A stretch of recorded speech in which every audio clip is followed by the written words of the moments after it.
2 days ago, I was out for a walk around my neighborhood. It was the ideal kind of summer day. Bright sun overhead, wispy white clouds streaking across the sky, and a gentle breeze to keep my body from overheating. I even took the time to lean down and touch grass. As I passed a lawn that was about 5 centuries late for a mowing, only to swiftly yank my hand back as a stray cat leapt out with a hiss. I stumbled off the sidewalk in surprise, landing on my butt in the middle of the road, the hot pavement scorching my exposed calves. I scrambled to get my skin off the asphalt. Its noxious heat smell burned into my nostrils. What was that? While I was standing up, I checked the ground just to make sure that nothing had fallen out of my shorts. Overheated phone, wallet with $5 to buy a soda, house keys with 20 million obnoxious little danglers, and saw that my circle of a shadow hid nothing from me. But my attention was quickly captivated by that voice, and as my gaze drifted across the road, I noticed something strange. A shadow, conical in shape, lengthy, and faint compared to mine at my feet.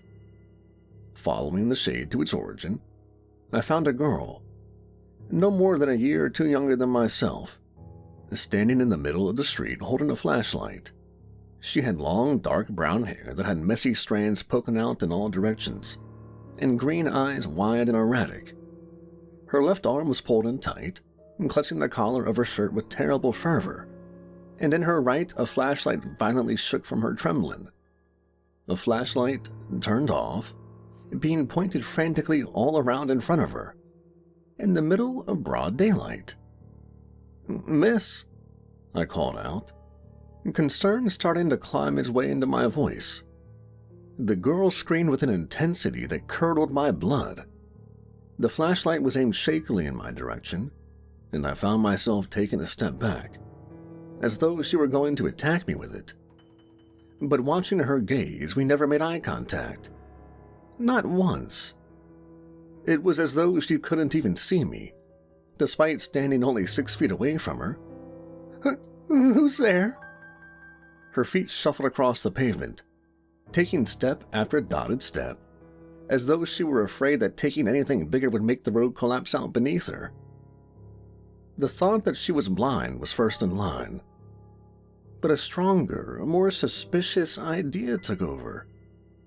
No one in their right and sober mind would be standing in the middle of a street at noon waving a flashlight around like a lunatic. Current working theory becomes, she's either crazy or on drugs. Regardless, I couldn't just stand around and let this random woman get hit by a car.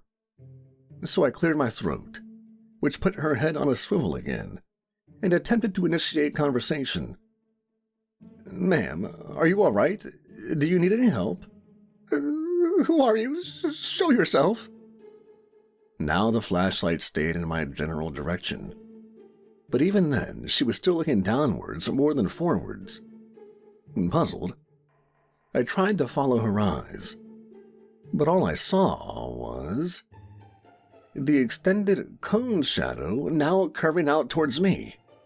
Licking my chapped lips, I swallowed and opened my mouth once more. "What's with the flashlight? You feeling okay?" The girl's eyes finally seemed to meet mine, but only for a fleeting second. Still, that was long enough to tell she was terrified, as though her life were in danger. Technically it was, as long as she continued to stand here in the street. She pulled the flashlight arm in closer, and the shadow on the ground moved with it. What do you mean?" A sound. Revving, rolling over pavement, cutting wind and faster than it should be in this neighborhood. She heard it too. Her breathing quickened, and the girl started to run, flailing as she passed me by and crossed on a diagonal to the other side of the road, where a muscle car beyond any price range I could imagine flew over the hill and sped towards her. "Stop!" I shouted, directed hopelessly at both the girl and the car. She did look behind, turning on her heels very quickly, and started losing her balance. The car didn't slow. I pushed off the road with all my might and reached out. My fingers hastily wrapped around her forearm, which I could feel the texture of goosebumps along the entirety of, and yanked hard. The car rushed past us both, but in the very instant of it all, I felt as though everything had gone into slow motion. We were close enough to getting hit that my skin absorbed the heat the car was letting off. I felt the rearview mirror ever so gently graze my arm hairs, made eye contact with the sunglass tool at the wheel, watching us with shock as we melted into fleshy blurs, before it barreled down the street and drifted around a corner. We were both alive. Her cries of fear loosened my own grip out of fright, and I received a hard smack in the forearm from the metal light source.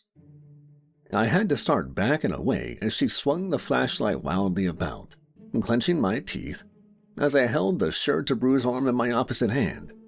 "Get off of me! Get off of me! Get off of me!" "Chill out! You nearly got hit.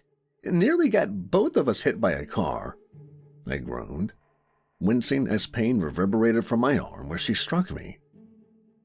When I looked back up at her, her eyes were definitely staring in my direction, but she still wasn't looking at me. More like through me, still unable to notice my presence. Nevertheless, my words seemed to calm her if only for a bit, and she looked as though she had something to say. "We're on a road?" I looked around for a hidden camera, expecting to be punked.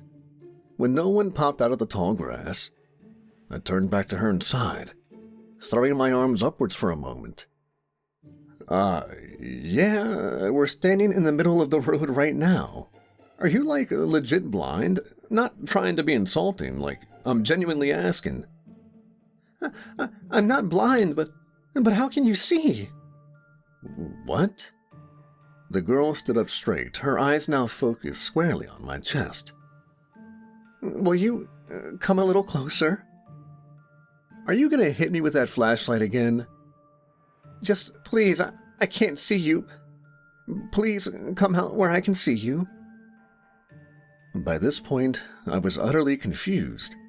With the sun beaming down on my neck, I took a step forward. Slowly, I get scared easily." Another sigh escaped my lips. I halved my natural walking distance, moving less than a foot per step. 8, 7, 6. When the toe of my shoe finally entered the conical shadow, I saw her visibly tense up for a moment. A terrible idea had started to weave itself in my brain, but the threads were too thin for me to consider it in any serious sense. I, into the very definition of slowly, stepped forward and fully stood in the faint shadow. Again, the girl jumped for a moment as I approached, but she was quick to calm and soon let out a deep breath. "I was worried you were some kind of... I don't know, I'm just glad you're human." "Seriously, how long have you been outside today?" I was beginning to get frustrated. Only a few minutes here." She looked down, covering her mouth with a free hand, shoulders shaking as she tried not to cry. When she stood up, I could see the wet spot near her eyes where tears were wiped. The flashlight stayed aimed towards me the entire time. "My stupid friends, they dared me to go inside this old house. I thought I could show them up, but..." I forced air out of my mouth around closed teeth, looking around awkwardly, before offering a hand introducing myself. She accepted and shook back softly. "Amanda, so do you?" Her eyes suddenly widened and she began slapping her flashlight on its handle. No, don't go out, not now." The threads began to overlap. I looked at the ground. The shadow was fading and returning in rapid succession until it finally faded and left Amanda sniffling. I was about to ask what the deal was with the flashlight again, but instead paused as she reached around in the air with her hand. "Can you hold my hand, please?" The smarter part of me was screaming to run, This wasn't my problem. I'd already stopped her from getting run over.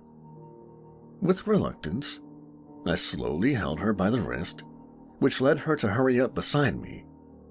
She was gazing around with a great anxiousness, and the new idea of her being a kidnapping victim started to surface.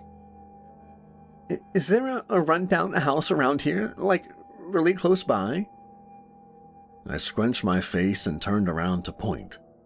The house whose lawn I've been letting my fingers run through just before all this strangeness. Yeah, there's literally one right there. Amanda's eyes lit up. Please, can you lead me to it? Don't let go. Just take me to that house. I can't see it from here. So she was just blind, I guess. Still. Don't you have someone you might want me to call? Maybe a caretaker or a doctor or something? Amanda's eyes nearly found mine, but she gave me a very confused look. I don't know how you're doing it, but I literally can't see my own hand in front of my face. It's way too dark. She demonstrated as such, waving the 5 digits between us. Too dark? Not wanting to argue anymore, and deciding that this condemned building was at least better than the middle of the street, I obliged. Placing my other hand on her shoulder, I slowly led Amanda to the sidewalk. Assuming she couldn't see it, I warned her of the ledge, and she was quick to step up, thanking me. Onwards we went, shuffling down the cracked stone path to the front door. At some point, she must have found her bearings and stepped forward on her own, hand sliding around until it found the door. Without hesitation, Amanda's hand threw itself for the knob, and on contact she gripped it with all her might and thrust the door open, which, to my great surprise, wasn't locked. She hurried inside the dimly lit hallway and began nervously laughing, shaking her arms out to let out the energy. Or so I assumed. Standing in the doorway, I bit my lower lip and scratched my head. So, you all good now, or? Amanda turned towards me, finally meeting me eye to tearful eye, and sniffed before gingerly coming back.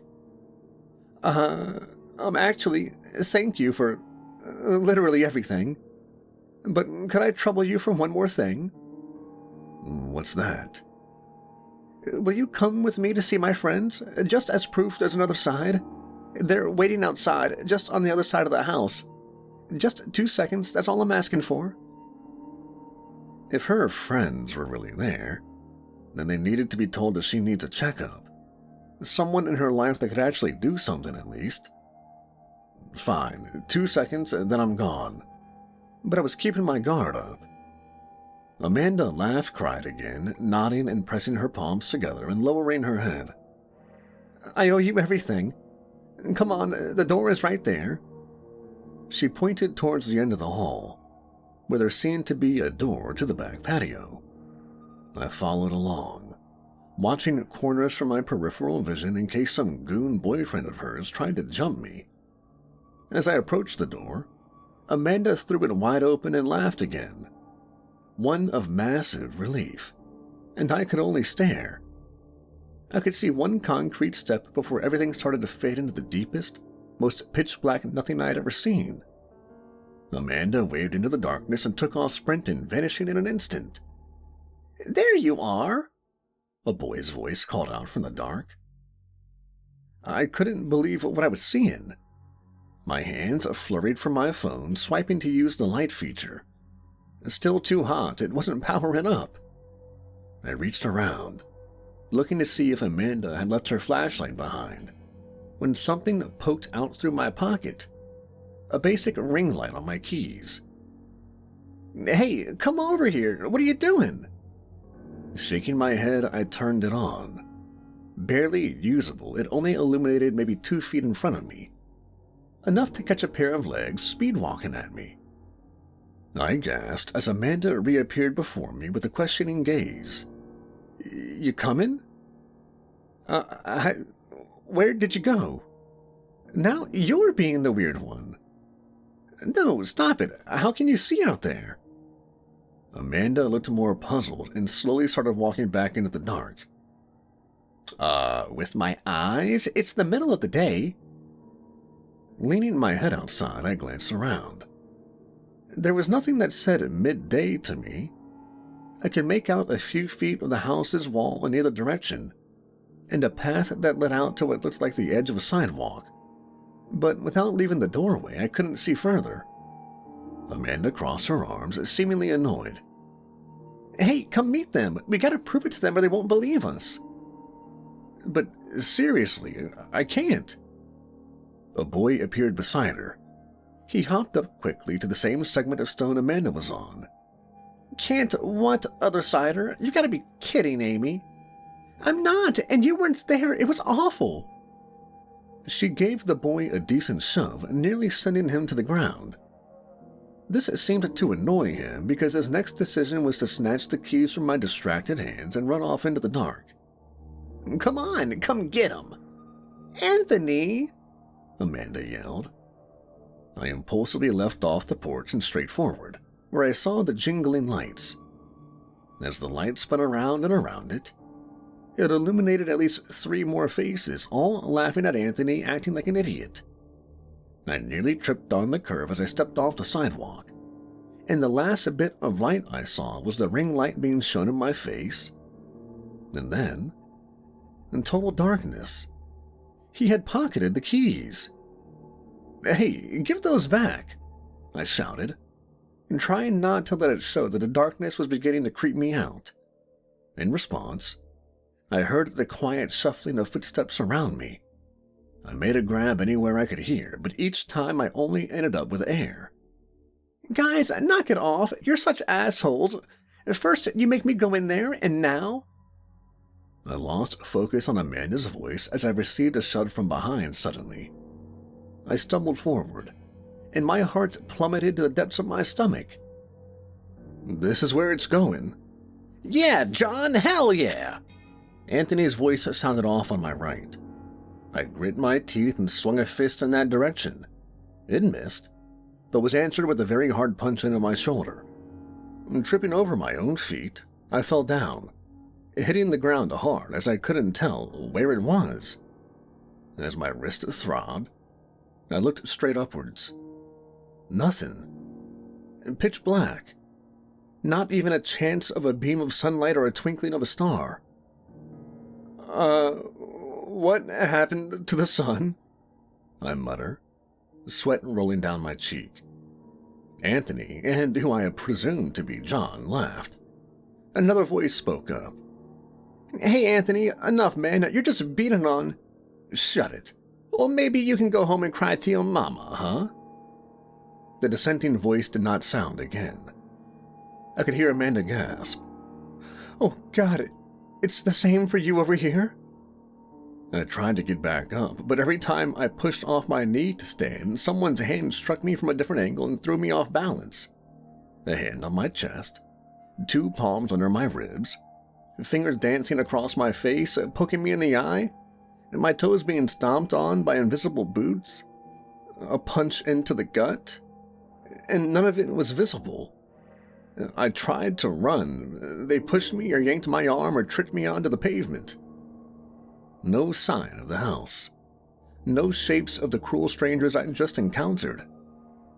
Everywhere I looked, it was all the same. The dark struck out, and there was nothing I could do. Hey! Amanda was shouting from behind. I turned towards her voice, earning myself a kick in the calf. Can you see my flashlight? The house is over here. There was nothing. I told her as much. Damn it, I'm coming. The footsteps slapped against the pavement. I heard a female grunt, flesh hitting flesh, and Anthony crying out as he fell to the ground. Ow, Amy, what the hell? Keys jingled, hitting the road right in front of me. I just slapped my hand forward to where I heard the sound, and patted around while I could hear Amanda tussling with Anthony. Pinky finger grazed a bit of metal. I reached to the left and grabbed a keychain from some trip I'd been on. Good enough. I dragged the keys back to me and quickly stood up, fumbling frantically but blindly to feel out which attachment was the ring light. Just as I felt one more shove from behind, the silicone button sat beneath my thumb. I hit it and spun around, seeing my other attacker, John, having to wind down another punch he was going to throw. My hands extended naturally. As he fell forward in surprise, I pushed him to the pavement before flashing the light around more. There were 2 other boys just standing around kicking rocks, avoiding eye contact. And then there was Amanda, being thrown back by Anthony, who turned towards me and pointed. "John, let's get him!" I don't know where I went after that. I just ran. Amanda was calling my name, and I could hear Anthony shouting at her to get her off of him. But John was still hot on my heels. When my toes blasted into a curb I couldn't see, I fell forward on the sidewalk, only for him to catch my ankle. I kicked back without looking, and felt the heel of my shoe push on something soft. With John howling in pain, I painfully picked myself up and kept moving. Anthony's voice rang out. "Come on, we're just messing with you. Don't be such a bitch about it."